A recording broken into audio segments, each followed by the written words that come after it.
कि Ohm's law क्या होता है या ओम्स लॉ में किन चीजों के बारे में बताता है। आज हम डिस्कस करेंगे रेजिस्टेंस के बारे में कि रेजिस्टेंस किन फैक्टर्स पे या किन चीजों पे डिपेंड करती है बेटा। तो आप कहोगे डिपेंडेंस ऑफ रेजिस्टेंस बेटा।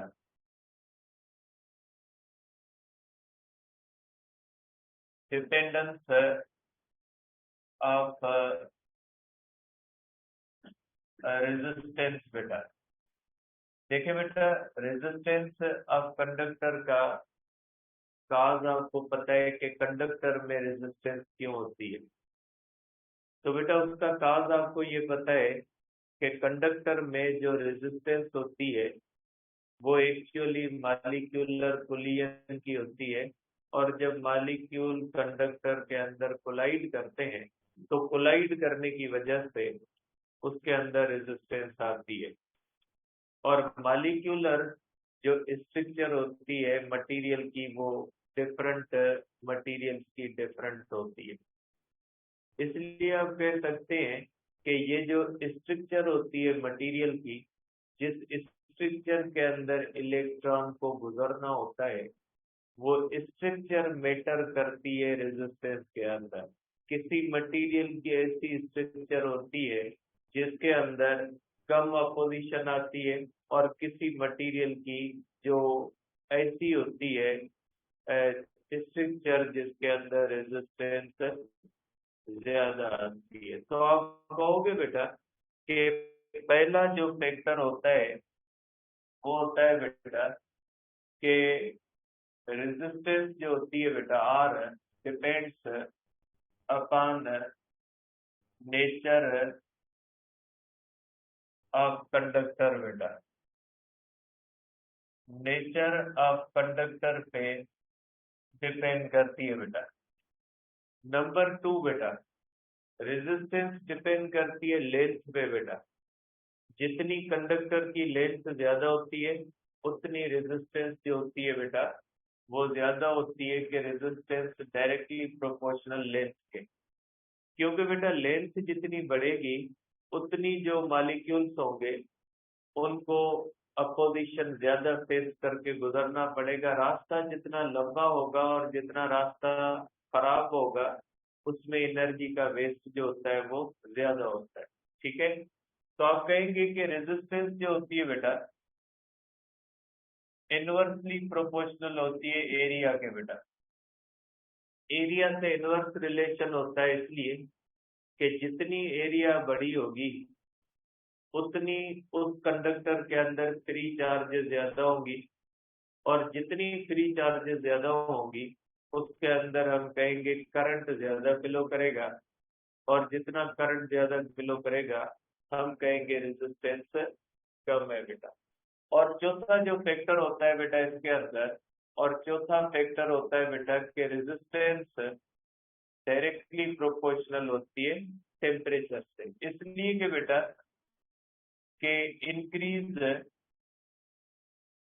इन टेम्परेचर इंक्रीजेज कोलिजन्स बेटा। टेम्परेचर जो होता है बेटा वो इंक्रीज होने से कोलिजन्स का रेट इंक्रीज होता है, इसलिए रेजिस्टेंस डायरेक्ट रिलेशन रखती है टेम्परेचर से बेटा। ठीक है, अब अगर आप इसका फार्मूला बनाए बेटा तो आप कह सकते हैं कि resistance is directly proportional to the length over area बेटा। ठीक है, या आप ये भी कह सकते हैं कि resistance is equal to rho L upon A बेटा। या आप इसको ये भी कह सकते हैं कि resistance R naught is equal to L upon A बेटा। बेटा ये जो फार्मूला होता है ये रेजिस्टेंस की मेजरमेंट का फार्मूला है, लेकिन ये किसके ऊपर? 0 डिग्री सेल्सियस पे। अगर कोई भी कंडक्टर है उसका टेम्परेचर 0 डिग्री सेल्सियस आप रखते हो, 0 डिग्री सेल्सियस पे अगर किसी भी चीज की रेजिस्टेंस कैलकुलेट करनी है तो ये फार्मूला लगेगा, जबकि बाकी टेम्परेचर पे ये नहीं लगेगा। इसलिए कि इस फार्मूले के अंदर एक फैक्टर रो आता है बेटा, और रो की जो वैल्यू आपके बुक में दी हुई है वो 0 के हिसाब से दी हुई है। मीन्स इसके अंदर जो कांस्टेंट है ना वो 0 के हिसाब से दिया हुआ है। तो जाहिर सी बात है, जो आप 0 वाला कांस्टेंट इस्तेमाल करोगे तो रेजिस्टेंस की कैलकुलेशन भी किसके ऊपर आएगी? 0 पे। आप इसको इस तरह से कह सकते हैं बेटा कि अगर आपके पास एक कंडक्टर है, ठीक है, ये सपोज करें आपके पास एक कंडक्टर है और उसका जो टेम्परेचर है वो 0 डिग्री सेल्सियस है, तो उसकी रेजिस्टेंस जो होगी वो हो जाएगी रो एल अपान ए। अगर एनी अदर टेम्परेचर है तो ये फार्मूला इस्तेमाल नहीं किया जा सकता। आप कह सकते हैं बेटा कि rho L upon A is used to measure resistance of conductor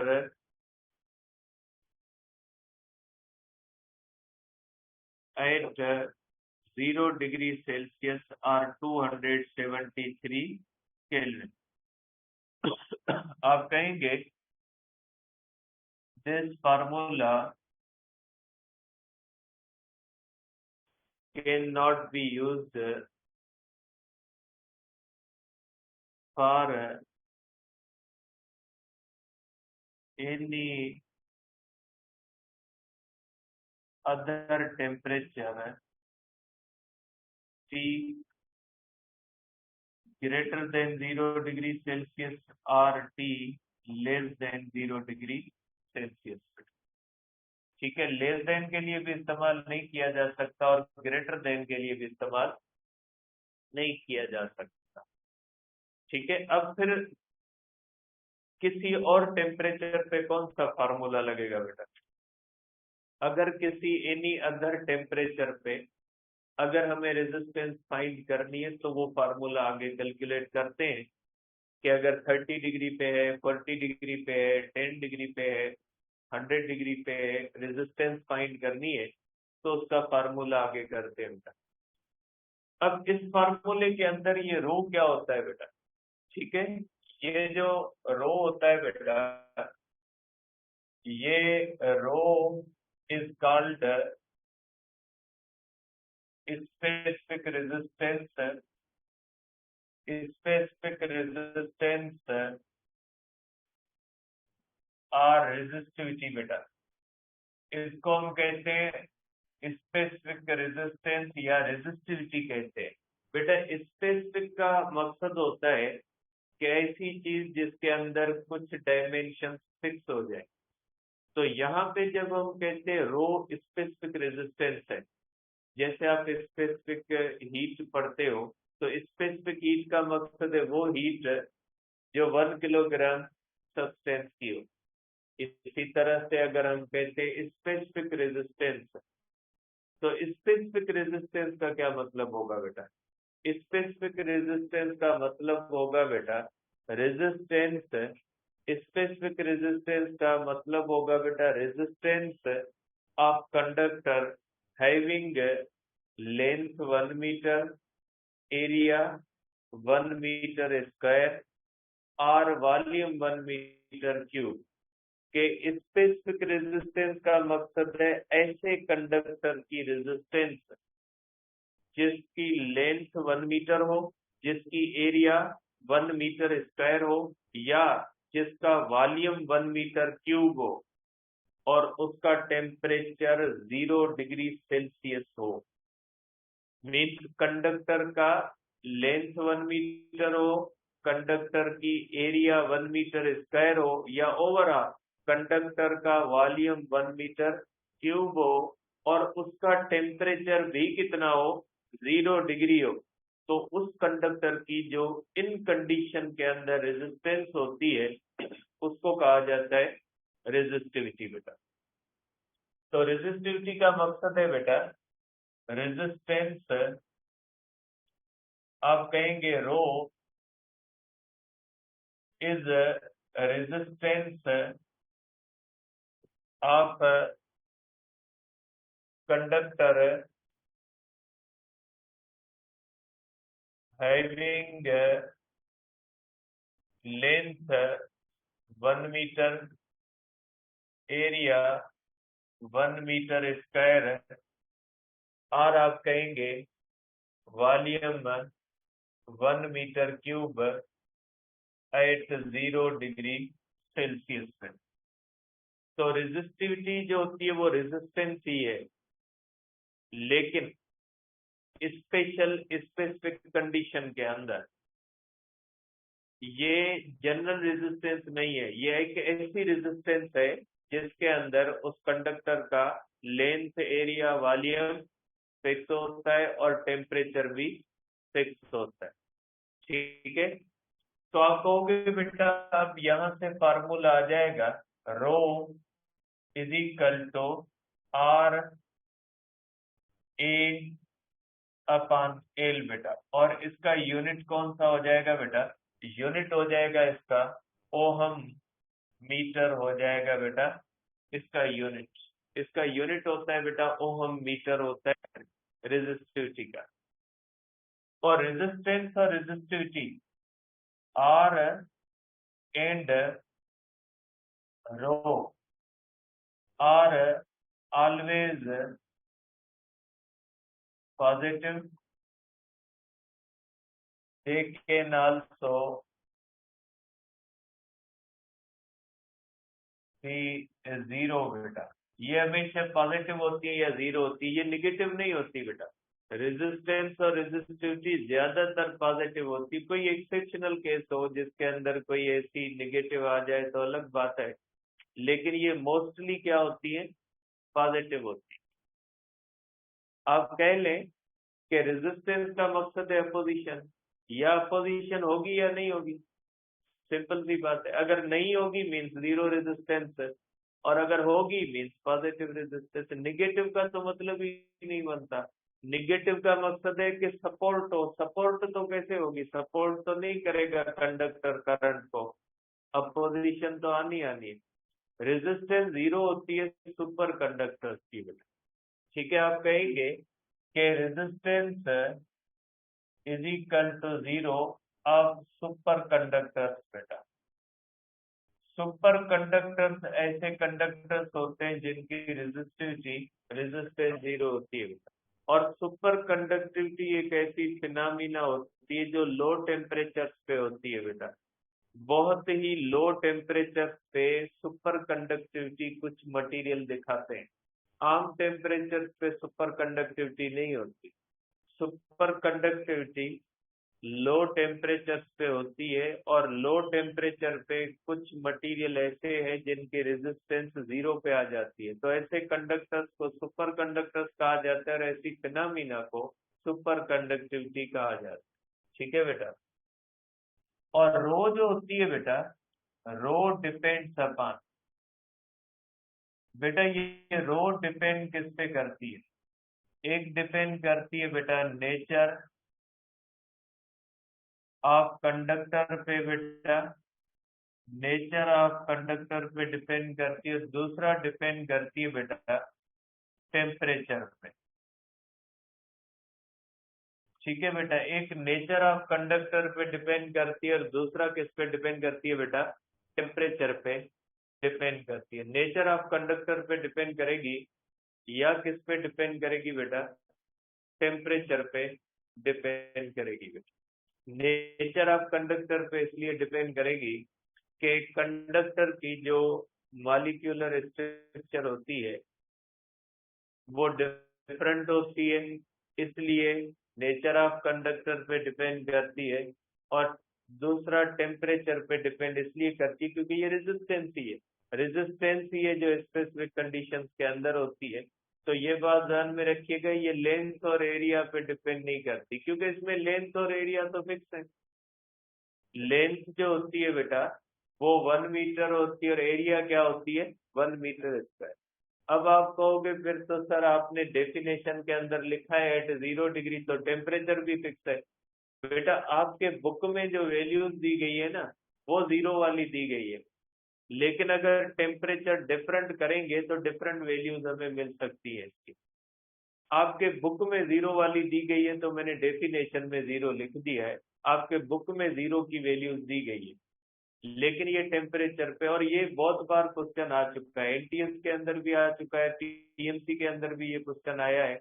तो ये क्वेश्चन बार बार रिपीट होता रहा है कि रेजिस्टिविटी किस पे डिपेंड करती है, रेजिस्टिविटी टेम्परेचर पे और किस पे, नेचर ऑफ मटेरियल पे डिपेंड करती है। ठीक है, तो ये बात जान, क्योंकि ये पंजाब के अंदर लिखा हुआ है, इसलिए बार बार ये क्वेश्चन जो है वो 2-3 बार ये क्वेश्चन आ गया। ठीक है, सिंध के अंदर आया है, क्योंकि अपने बुक में ये लिखा हुआ नहीं है कि ये किस पे डिपेंड करती है, पंजाब के अंदर लिखा हुआ है बेटा। ठीक है, तो ये हो गई बेटा रेजिस्टिविटी। अब हम करते हैं बेटा टेम्परेचर कोएफिशिएंट पे। अब यहाँ पे बेटा मैं आपको ओहम्स लॉ के अंदर टेम्परेचर का ग्राफ के ऊपर क्या असर होता है, कि जो ओहम्स लॉ का हम ग्राफ बनाते हैं ना, उसके अंदर टेम्परेचर पे, टेम्परेचर का क्या असर होता है बेटा, टेम्परेचर एंड ओहम्स लॉ बेटा। देखिए बेटा, अगर इस तरह से बेटा हम ओहम्स लॉ का ग्राफ लेते हैं बेटा, देखिए बेटा ये ग्राफ हम लेते हैं आई और वी के दरमियान, और ये भी ले सकते हैं बेटा, वी और आई के दरमियान भी ले सकते हैं, जरूरी नहीं वैसे ले, ऐसे भी ले ले, कोई मसला नहीं। ठीक है, अब अगर आपके पास बेटा एक ही मटेरियल है बेटा, उसके 2 कंडक्टर है बेटा, मैं थोड़ा कलर समझाने के लिए चेंज कर रहा हूँ। सपोज करें ग्रीन कलर का कंडक्टर है, और ये बेटा आप कह लें कि ये जो है वो रेड कंडक्टर है, हमारे कंडक्टर दोनों सेम है बेटा, दोनों कॉपर के हैं। ठीक है, आप ये कह लें कि ये भी कॉपर का है, इस तरह से बेटा आप कह लें कि दोनों कॉपर के हैं बेटा, ये भी कॉपर का है और ये भी कॉपर का है, दोनों की लेंथ बेटा सेम है, दोनों की एरिया भी सेम है बेटा, लेंथ भी सेम है, एरिया भी सेम है, टेम्परेचर में फर्क है बेटा, इसका टेम्परेचर 30 डिग्री सेल्सियस है और इसका टेम्परेचर 60 डिग्री सेल्सियस है। ठीक है, और दोनों को पोटेंशियल भी सेम देते हैं बेटा, इसको भी 10 वोल्ट देते हैं, यहाँ पे 10 वोल्ट दिया बेटा V1, और इसको भी हमने इस तरह से 10 वोल्ट दिया है बेटा V2 है, V1 is equal to V2, V1 बराबर होता है बेटा V2 के। ठीक है, तो यहाँ पे बेटा करंट सेम नहीं होगा, क्योंकि करंट किस पे डिपेंड करता है बेटा, टेम्परेचर। ठीक है, इसकी रेजिस्टेंस R1 होगी, इसकी कंडक्टेंस K1 होगी, इसकी रेजिस्टेंस R2 होगी, कंडक्टेंस K2 होगी बेटा। रेजिस्टेंस कम होगी बेटा, कंडक्टेंस क्या होगी, ज्यादा होगी बेटा, और करंट I1 ज्यादा होगा करंट I2 से, क्योंकि रेजिस्टेंस कम होगी, करंट क्या होगा बेटा, कम। अब अगर इसको ग्राफ पे हम बनाते हैं बेटा, तो I और V का जो स्लोप होता है किसको जाहिर करता है बेटा, कंडक्टेंस को। आपको पता है बेटा इस कंडक्टर की कंडक्टेंस क्या है, ज्यादा है, तो इसका स्लोप ज्यादा होगा बेटा, ये हो जाएगा टेम्परेचर T1 वाले का स्लोप, क्योंकि इसकी कंडक्टेंस क्या होगी, ज्यादा। जबकि इसका जो स्लोप होता है ना बेटा, ये रेजिस्टेंस को जाहिर करता है, इसका जो स्लोप होता है ये रेजिस्टेंस को जाहिर करता है, इसका जो स्लोप होता है वो कंडक्टेंस को जाहिर करता है। ये बेटा I और V का ग्राफ है, ये किसका है बेटा, V और I का है। अगर V और I के दरमियान V एक y एक्सिस पे रखते हैं और I पे, तो इसका स्लोप रेजिस्टेंस को जाहिर करता है, तो बेटा इसकी रेजिस्टेंस क्या हो जाएगी, कम। रेजिस्टेंस कम होगी तो इसका स्लोप ये होगा टेम्परेचर T1। दोनों पे देखिए फर्क आता है, ये I है, ये V है, ये V है, ये I है, एक्सिस चेंज है बेटा, ध्यान रखिएगा, ग्राफ के अंदर एक्सिस चेंज होने से स्लोप चेंज हो जाएगा। ठीक है, अब अगर हम इसको इस तरह से करते हैं बेटा ग्रीन का, इसकी बेटा जो होती है वो कंडक्टेंस कम है बेटा, ये टेम्परेचर T2 है, तो यहाँ पे इसकी रेजिस्टेंस क्या हो जाएगी बेटा, ज्यादा हो जाएगी। जिसकी कंडक्टेंस कम होती है उसकी रेजिस्टेंस क्या होती है बेटा, ज्यादा होती है, इससे हो जाए। ठीक है, तो ये ध्यान रखिएगा कि ग्राफ के अंदर कौन सा एक्स पे है कौन सा वाई पे, से चीजें बदलती है बेटा, एक्स और वाई को चेंज करने से चीजें बदलती है। ठीक है, अब ये जो है वो इसके अंदर ध्यान में रखिएगा। आपका जो नया बुक आ रहा है बेटा, अब आप तो लोग तो चले गए, लेकिन जो फर्स्ट ईयर का नया आया है जो बुक आने वाला है, उसके अंदर ग्राफ का फर्स्ट चैप्टर के अंदर ग्राफ रखे गए, ग्राफ को सिखाना, जो अनफॉर्चुनेटली आपके बुक में पहले है नहीं, तो ये रखे गए नए बुक के अंदर आ रहे हैं ग्राफ का, कि कौन सा एक्स पे होता है और कौन सा वाई, डिपेंडेंट इंडिपेंडेंट का आ रहा है बेटा। तो ये बेटा होता है, ये टी और ओम्स लॉ का रिलेशन होता है। अब आज का आखिरी टॉपिक है बेटा हमारा कि टेम्परेचर कोएफिशिएंट क्या होता है बेटा।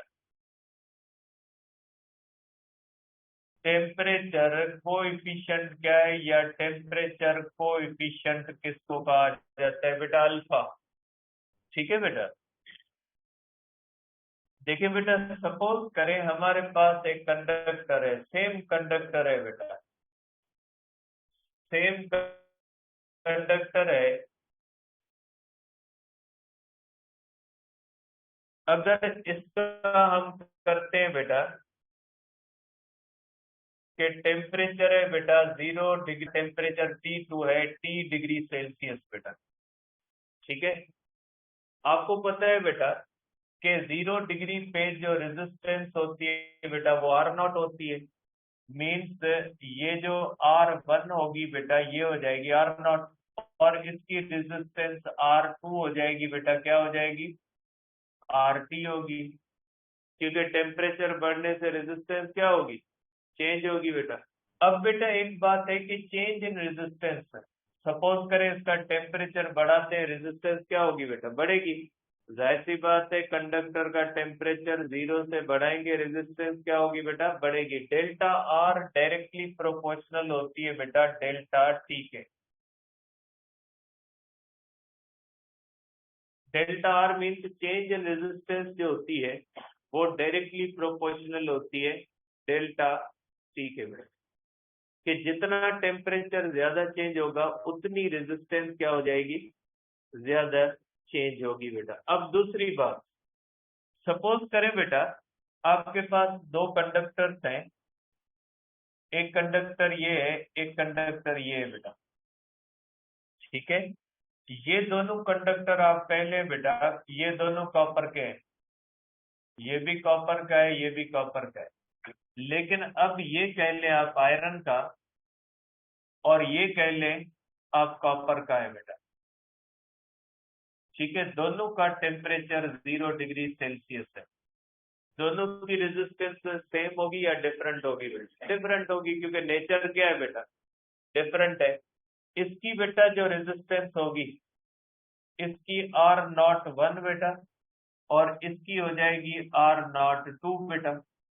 कॉपर की रेजिस्टेंस क्या होगी बेटा, कम होती है, और आयरन की रेजिस्टेंस क्या होती है बेटा, ज्यादा होती है। मीन्स कॉपर की रेजिस्टेंस 0 पे भी कम होगी, अगर वैसे नॉर्मली अगर कॉपर की कम है तो 0 पे भी कम होगी। तो बेटा ये फैक्ट कहती है कि जब change in resistance directly proportional होती है R0 के, इसका मतलब है कि जिस मटेरियल की 0 पे ज्यादा होगी ना, उस मटेरियल का टेम्परेचर बढ़ाने से रेजिस्टेंस बढ़ेगी भी ज्यादा। अगर आप दोनों का टेम्परेचर कॉपर और आयरन का 100 डिग्री बढ़ाओ, तो आयरन की ज्यादा बढ़ेगी और कॉपर की कम बढ़ेगी, क्योंकि जिस चीज की 0 पे ज्यादा होती है ना, उसके चेंज भी ज्यादा आती है। तो आप कहोगे बेटा कि डेल्टा आर प्रोपोर्शनल जो R0 डेल्टा टी होता है बेटा, या delta R is equal to alpha R0 delta T बेटा, ये हो जाएगी इक्वेशन 3 बेटा। कि ये बेटा चेंज इन रेजिस्टेंस का फार्मूला है बेटा। ठीक है, अगर आप देखते हैं बेटा तो इसके अंदर बेटा ये आ जाता है अल्फा। बेटा आप इसके अंदर देखोगे कि delta R is equal to alpha R naught delta T बेटा।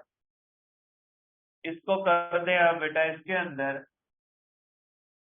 जो अल्फा होता है बेटा इसको हम कहते हैं टेम्परेचर कोएफिशिएंट बेटा। ये टेम्परेचर कोएफिशिएंट होता है और अल्फा की डेफिनेशन क्या होगी बेटा, delta R upon R naught delta T. बेटा आपके बुक में थोड़ा मसला है, शायद माइनस वगैरह लिखा हुआ है, सही कर दीजिएगा बेटा। इसको आप इस तरह से डिफाइन करोगे, चेंज इन रेजिस्टेंस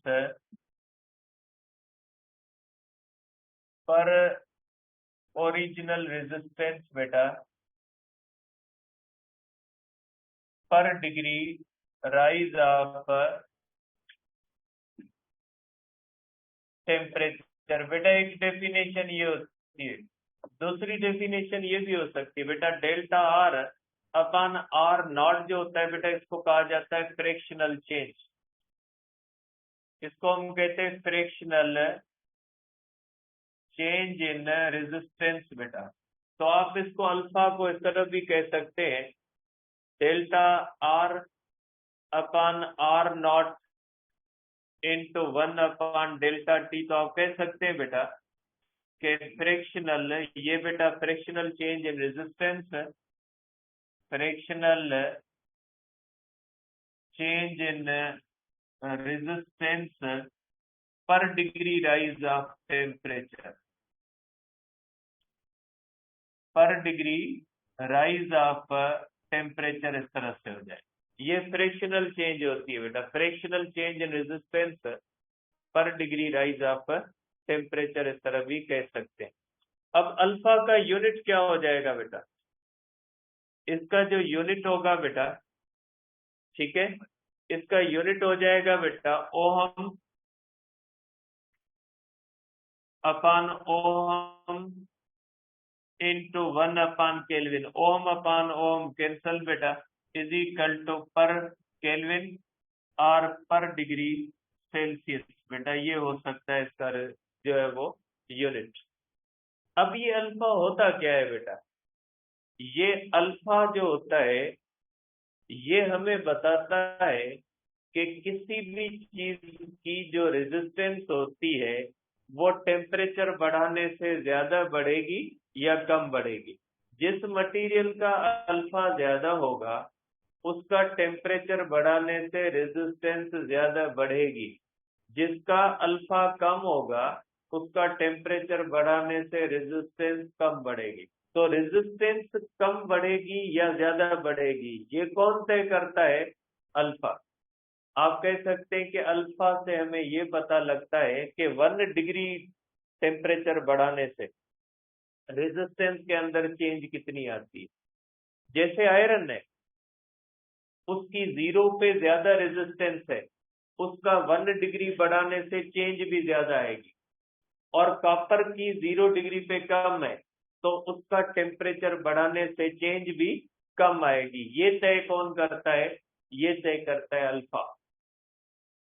और अल्फा जो होता है वो चेंज इन रेजिस्टेंस से ताल्लुक रखता है, और ये पॉजिटिव भी होता है नेगेटिव भी होता है। जैसे कंडक्टर है उसका टेम्परेचर 0 से बढ़ाएंगे रेजिस्टेंस बढ़ेगी, चेंज इन रेजिस्टेंस पॉजिटिव। और सेमी कंडक्टर जो होता है उसकी टेम्परेचर बढ़ने से रेजिस्टेंस कम होती है तो चेंज इन रेजिस्टेंस नेगेटिव होती है, तो उसका अल्फा नेगेटिव होता है। ठीक है, तो आप कहेंगे बेटा कि जो अल्फा होता है बेटा, अल्फा पॉजिटिव होता है कंडक्टर्स के लिए, इसलिए कि डेल्टा आर पॉजिटिव होता है विथ राइज ऑफ टेम्परेचर बेटा, और अल्फा जो होता है वो निगेटिव होता है बेटा सेमी कंडक्टर्स के लिए। बिकॉज डेल्टा आर इनका जो होता है बेटा निगेटिव होता है विथ राइज ऑफ टेम्परेचर बेटा, ठीक है। और अल्फा जो होता है, alpha of materials can not be same बेटा, सेम नहीं होता, डिफरेंट मटेरियल्स का डिफरेंट होता है, और इससे मटेरियल की पहचान होती है। आप कह सकते हैं कि ये फिंगरप्रिंट की तरह एक्ट करता है कि डिफरेंट मटेरियल्स का ये डिफरेंट होता है, बेयर्स लाइक अ फिंगरप्रिंट बेटा। अब यहां से फार्मूला आता है बेटा रेजिस्टेंस एट एनी टेम्परेचर बेटा, रेजिस्टेंस एट एनी टेम्परेचर का फार्मूला यहां से आता है बेटा। जीरो वाला तो हमने कर लिया बेटा, जीरो वाला होता है बेटा, हमने कर लिया। ये होता है बेटा, यहां से आता है अल्फा इज इक्वल टू बेटा delta R upon R naught delta T. Delta R हो जाएगा बेटा R T minus R naught upon R naught delta T बेटा। यहां से आ जाएगा बेटा कि R naught delta T into alpha is equal to R T minus R naught. यहां से हो जाएगा बेटा R T is equal to R naught plus alpha R naught delta T, या कर सकते हैं बेटा R naught cancel, 1 plus alpha delta T बेटा। तो ये आ जाएगा रेजिस्टेंस एट एनी टेम्परेचर का फार्मूला बेटा। इवन यहाँ पे आप जीरो के लिए भी लगा सकते हैं।